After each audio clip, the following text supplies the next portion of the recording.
Hey guys, welcome back to my channel. इस video में एक इंपॉर्टेंट टॉपिक को लेके बात करेंगे, म्यूचुअल फंड वर्सेस स्टॉक्स।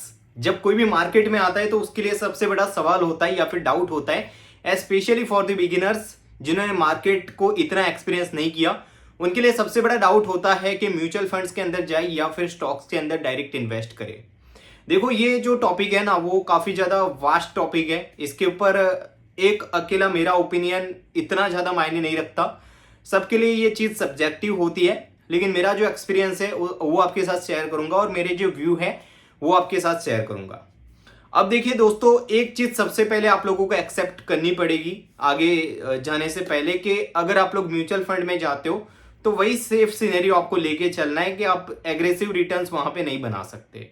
हाँ, एक्सेप्शनल कहीं पे भी होते हैं, जैसे कोई एक आधा फंड होता है जो बहुत ज्यादा मतलब बढ़िया कर जाता है। बाकी ओवरऑल बेस पर म्यूचुअल फंड के अंदर जो कहते हैं ना वेल्थ, वो वेल्थ आप नहीं बना सकते। ठीक है, मतलब वेल्थ जनरेट करने के लिए आपको डायरेक्ट स्टॉक्स के अंदर जाना ही पड़ेगा। ठीक है, म्यूचुअल फंड्स के थ्रू आप लोग ठीक ठाक रिटर्न्स बना सकते हो, लेकिन फिर वही आ जाती है, डिफेंसिव नेचर्स के साथ आपको जाना पड़ेगा। ठीक है, और वहां पे रिटर्न जरूर बनेंगे, लेकिन इन लॉन्ग टर्म बनेंगे। शॉर्ट टर्म में या फिर कह सकते हैं कि आपको एक वेल्थ जनरेशन का पीरियड अपना शॉर्ट करना है या फिर थोड़ा एग्रेसिव आपको जाना है, तो वो चीज म्यूचुअल फंड में पॉसिबल है नहीं भाई। ठीक है, तो ये एक चीज है। दूसरी बात कि म्यूचुअल फंड में आप लोग जब जाते हो ना, तो अगर तो आप लोगों को मार्केट का इतना नॉलेज नहीं है या फिर आप लोग जो है वो इतने एग्रेसिव नहीं हो, थोड़े कंजर्वेटिव हो, तो आपके लिए ठीक है। लेकिन स्टिल वहां पे जो आपका मतलब टारगेट होता है ना, वो चीज वहां पे भी आप लोग हासिल नहीं कर पाते। म्यूचुअल फंड बियर मार्केट में तो टोटली हार मान के बैठ जाते हैं। ठीक है, हार मान के इन द सेंस के रिटर्न ही नहीं बनते स्टॉक मार्केट में जब बियर मार्केट होता है, क्योंकि वो लोग तो कंजर्वेटिव ऑलरेडी होते हैं, क्योंकि उनको तो काफी लाखों लोगों के पैसे लेके इन्वेस्ट करना होता है, तो वो अपना डिसीजन इतने इंडिपेंडेंस नेचर में नहीं ले पाते। तो वो एक चीज वहां पे रहती है। और दूसरी बात ये है कि कभी कभार ऐसा भी होता है कि आपके फंड का इस्तेमाल गलत तरीके से भी होता है। कोई प्रमोटर्स को अच्छे वैल्यूएशंस के साथ बाहर निकालना है ब्लॉक डील्स के जरिए। ये सब होता रहता है। जब आप आगे मार्केट का एक्सपीरियंस लोगे तब आपको पता चलेगा। तो ये भी एक चीज होती है। दूसरी बात ये कि है म्यूचुअल फंड्स के थ्रू जब आप जाते हो तो वहां पे आपको ना चाहते हुए भी ऐसे कंपनीज में इन्वेस्ट करना पड़ता है जिनका कोई ग्रोथ ही नहीं है। मैं अभी रिसेंटली एक वीडियो देख रहा था, एक पोस्ट देख रहा था, तो मैंने देखा जो बड़े बड़े मार्केट कैप वाले कंपनीज है, जो बड़े बड़े हाथी हैं, जैसे कि HUL हो गया, नेस्ले हो गया, उसके अलावा एशियन पेंट्स हो गया, इन्होंने पिछले 3 से 5 साल में कोई रिटर्न ही नहीं बनाए इन्वेस्टर्स के लिए। अगर आप लोग देखोगे तो इनका रिटर्न पिछले 3 साल में 5 साल में ऑलमोस्ट जीरो है, इवन के कुछ का तो माइनस में है और ऑलमोस्ट फ्लैट है। FD से भी कम रिटर्न इन शेयर्स के अंदर बने। और आप लोग जब म्यूचुअल फंड में जाते हो ना, तो एक्सेप्शनल आप लोग छोड़ दो कुछ चीजों को, छोटे स्मॉल कैप वगैरह को छोड़ दो। कुछ फंड तो ऐसे होते हैं भाई, स्मॉल कैप में भी HDFC लेके बैठे होते हैं, स्मॉल कैप फंड्स के अंदर भी। फिर आप लोगों को म्यूचुअल फंड में ऑप्शंस काफी कम मिलते हैं, क्योंकि भाई जो भी बात कर लो उनका तो मजबूरी है। लार्ज कैप में इन्वेस्ट कुछ पोर्शन करना ही पड़ेगा, या फिर मिड कैप है तो कुछ शेयर्स उनको लेना ही पड़ेंगे, थोड़ा कंजर्वेटिव जाना ही पड़ेगा। बहुत कम ऐसे फंड्स है जो कि अच्छा कर रहे होते हैं। मैं ऐसा नहीं कर रहा हूँ, टोटली डिनाई नहीं कर रहा हूँ कि म्यूचुअल फंड अच्छा नहीं कर सकते, लेकिन उन लोगों के लिए जो है लिमिटेशंस होते हैं, इसके लिए वो लोग जो है वो इतना अच्छा नहीं कर पाएंगे। ठीक है, तो ये एक चीज आपको ध्यान में रख के चलनी है कि जब भी आप मार्केट में जाते हो, म्यूचुअल फंड के थ्रू जाते हो, तो आपके जो क्या कहता है ना, शॉर्ट पीरियड ऑफ टाइम में कुछ पॉसिबिलिटीज जनरेट होनी, कुछ बड़े रिटर्न्स की पॉसिबिलिटीज जो यहाँ पे होती है वो खत्म हो जाती है या फिर ना के बराबर हो जाती है, क्योंकि म्यूचुअल फंड में आपको हमेशा कंजर्वेटिव रिटर्न ही मिलने हैं। ज्यादा से ज्यादा कितने मिल जाएंगे भाई? 22% मिल जाएंगे। ठीक है, तो वो चीज है भाई। ठीक है, क्योंकि वही जो मैंने आपको बताया कि ऐसे कंपनीज में उनको इन्वेस्ट करना पड़ता है जिनका कोई ग्रोथ ही नहीं है, और ग्रोथ नहीं होगा तो डेफिनेटली उनका स्टॉक चलेगा नहीं, और आपका एक बड़ा अमाउंट, बड़ा पोर्शन ऐसे कंपनीज में रह जाएगा जो ऑलमोस्ट डेड है। ठीक है, कोई वॉल्यूम ग्रोथ नहीं है उसमें, कोई वैल्यू ग्रोथ नहीं है, स्टॉक कहां से भागेगा?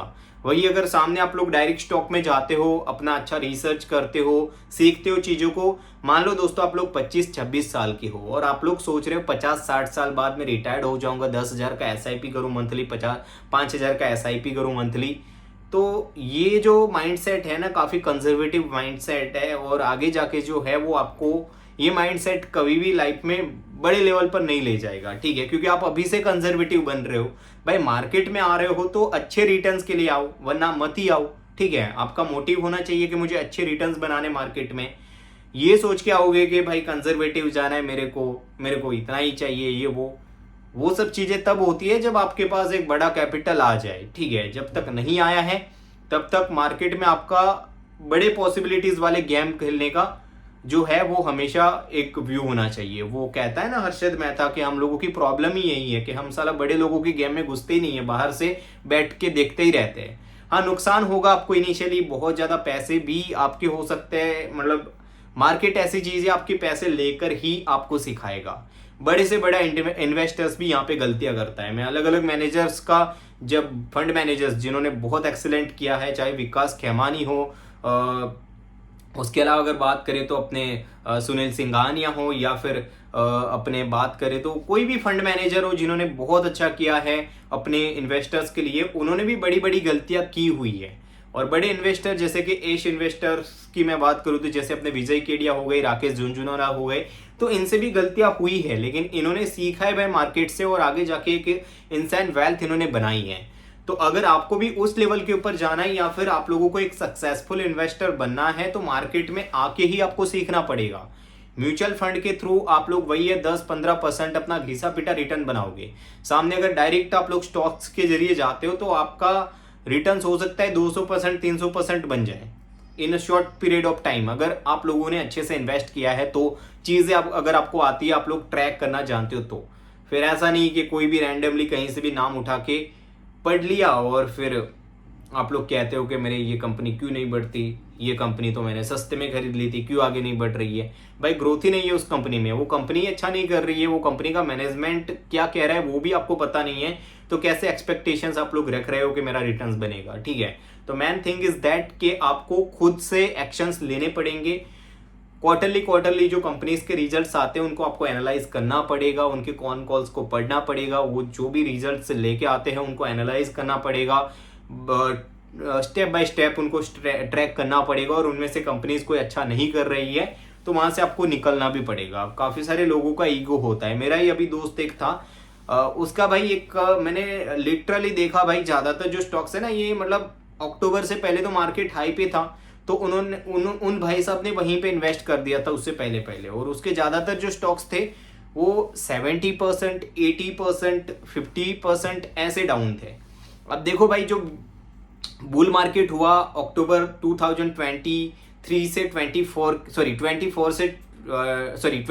से 24 के बीच में, उसमें देखो भाई गलत कंपनियां भी भागी है, और पिछले 5-6 साल में सबने रिटर्न्स बनाया होगा, और बाय चांस सबके लिए जिनको मार्केट का इतना नॉलेज नहीं है वो भी रिटर्न बना के ऐसा समझ रहा होगा मैं तो मार्केट का मास्टर हूँ। लेकिन जो अक्टूबर 24 में क्रैश आया, उसने सबको यहाँ पे उसने सबको लिटरली सिखा दिया कि भाई यहाँ पे जो है वो आप मास्टर नहीं हो, कोई भी मास्टर नहीं है, ठीक है। यहाँ पे मास्टर वो है जो पेशेंस रखता है, सीखता है चीज़ों को और लॉन्ग टर्म में अपनी गलतियों को सीख के अप्लाई करता है, ठीक है, वही जीतता है। तो वो चीज़ है भाई कि कंजर्वेटिव मत रहिए। 25-26 साल के आप हो और सोच रहे हो कि भाई मैं कंजर्वेटिव, चलो SIP करूँ और मैं अपना ऐसा कंजर्वेटिव रिटर्न्स बनाऊँ, तो दैट्स नॉट गुड अप्रोच, ठीक है, and it should not your approach. क्योंकि भाई आपकी अभी तो मतलब एक राइजिंग एज है और आपको चीज़ें सीखनी चाहिए, स्किल्स सीखने चाहिए, मार्केट में आके एक्सपोजर लेना चाहिए मार्केट का, और गलतियों से सीखोगे।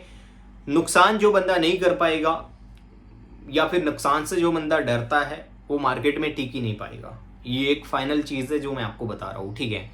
तो आपको अपने नुकसान से सीखना पड़ेगा। मार्केट आपको फायदा भी करवाएगा, नुकसान भी करवाएगा, लेकिन जब झटके देगा मार्केट तो बहुत कुछ सिखाएगा भी आपको। और मार्केट के अंदर जब आते हैं दोस्तों आप लोग, तो आपका एक माइंड सेट भी डेवलप होता है। Step by step, time to time आप लोग चीज़ें सीखते हो, चीज़ों को आप लोग जो है वो अपने अकॉर्डिंग लर्न करते हो, अप्लाई करते हो, ट्राई और एरर से आप लोग बहुत ज़्यादा चीज़ें सीखते भी हो। ठीक है, तो ये जो सारी चीज़ें हैं वो एक पार्ट ऑफ प्रोसेस है और उसको आपको झेलना ही पड़ेगा। अगर आप लोग स्ट्रेस को झेल नहीं पाओगे, पेन को झेल नहीं पाओगे, तो कभी भी जो है वो मार्केट आपको सक्सेसफुल इन्वेस्टर नहीं बनाएगी। ठीक है, तो यही चीज़ है। जैसे अपने विजय केडिया को देख लो, राकेश झुनझुनवाला को देख लो, या फिर कोई भी बड़े इन्वेस्टर्स को आप लोग देख लो, कचोलिया जी को देख लो आप लोग, या फिर बड़े फंड मैनेजर्स को देख लो, तो हमेशा वो बात करते करेज का, पेशेंस का और सीखने का। ठीक है, तो यही है। आपको अगर गेम चेंजर बनना है, आपको अगर बड़ा वेल्थ बनाना है इन नेक्स्ट फ्यू इयर्स, या फिर कुछ बड़ा करना है लाइफ में, सो मार्केट में डायरेक्ट ही आपको आना पड़ेगा। म्यूचुअल फंड उसके लिए है भाई जिसके पास बड़ा अमाउंट है, जिसको रिटर्न्स अपने ज़्यादा नहीं चाहिए, या फिर जिसको टाइम नहीं देना मार्केट में, कंजर्वेटिव जाना है, कोई भी लाइफ का बड़ा गोल नहीं है, जो भी आता है उससे वो सेटिस्फाई है, उसके लिए है। बाकी भाई आपका पैसा सड़ रहा है लिटरली, म्यूचुअल फंड के अंदर आप पैसा डालते हो, आपका पैसा सड़ता है लिटरली। ऐसे कंपनीज में डालते वो लोग पैसा, वो डील्स ही आपके लिए नहीं है फेवरेबल। ठीक है, इसी वजह से जब कोई बंदा पीएमएस में भी पैसा डालता है तो वो अच्छे फंड मैनेजर्स को देख के डालता है। लाइक आप विकास खेमानी का देखोगे तो उनका सॉरी सुनील सिंघानिया का देखोगे आप लोग एबेकस के अंदर, 1 साल का रिटर्न मैंने देखा 71% का। ठीक है, और वो लोग मतलब फिर 1 करोड़ से नीचे का वो फंड भी नहीं लेते। ठीक है, तो वही चीज़ है कि लाइक उनके पास वो कैपेसिटी है क्योंकि वो इन्वेस्टर्स के हक में काम करते हैं। और आप जो कहते हैं ना, आप ये बड़े बड़े फंड मैनेजर्स आपको कहेंगे SIP करिए, आपका ये हो जाएगा 20 साल में, 25 साल में ये हो जाओगे आप। भाई किसने देखा है 20 साल 25 साल? आप अभी से वो सोच के देख रहे हो। और 1-2 फिन इन्फ्लुएंसर्स है वो तो कहेंगे कि करोड़ों के अलावा बात ही नहीं करेंगे भाई, 25 साल बाद इतने करोड़ आपको मिलेंगे। क्या करूं मैं भाई, 60 की एज में इतना पैसा लेके आप क्या करोगे? और 1 करोड़, अब ज़्यादातर लोगों की तो इतनी सैलरी है नहीं, तो कहेंगे 5,000 का सैलरी लो, 15% का रिटर्न मिलेगा, 20 साल तक SIP करो, फिर तुमको ये मिल जाएगा, ये मिल जाएगा। मतलब लिटरली यार, तब कितनी वैल्यू होगी वो आपको नहीं बताएंगे वो लोग, क्योंकि उनको आता है आपसे कमीशन भैया, commission in favour of like mutual fund AMC से उनको आता है। मतलब आप एज लॉन्ग एज SIP करोगे उतना कमीशन उनको जाएगा डिस्ट्रीब्यूटर्स को, और वो जो जितना माहौल बनाएंगे उतने म्यूचुअल फंड इन्वेस्टर्स जो है वो लाइक अवेयर होंगे और SIP करवाएंगे। SIP फ्लो जितना बढ़ेगा उतना उनको फायदा होना है। ठीक है, तो ये सब रियलिटी है। नॉर्मल इन्वेस्टर्स जो एक आम रिटेल इन्वेस्टर्स है ये सारी चीज़ों को नहीं समझ पाता और फिर फंसता है ये सब चीज़ों में। ठीक है, तो आप आए हो मार्केट में तो थोड़ा पेशेंस रखिए, चीज़ों को लर्न करिए। ठीक है, और लर्निंग के लिए आप हमारा चैनल भी सब्सक्राइब कर सकते हो। लाइक हम रेज कर रहे हैं, ट्राई कर रहे हैं अच्छा कंटेंट बनाने की, और टाइम टू टाइम उसको इवॉल्व करने की भी मैं कोशिश कर रहा हूँ। तो होपफुली आने वाले टाइम में बेहतर चीज़ें आपके लिए लेके आने की पूरी कोशिश रहेगी। Thank you so much.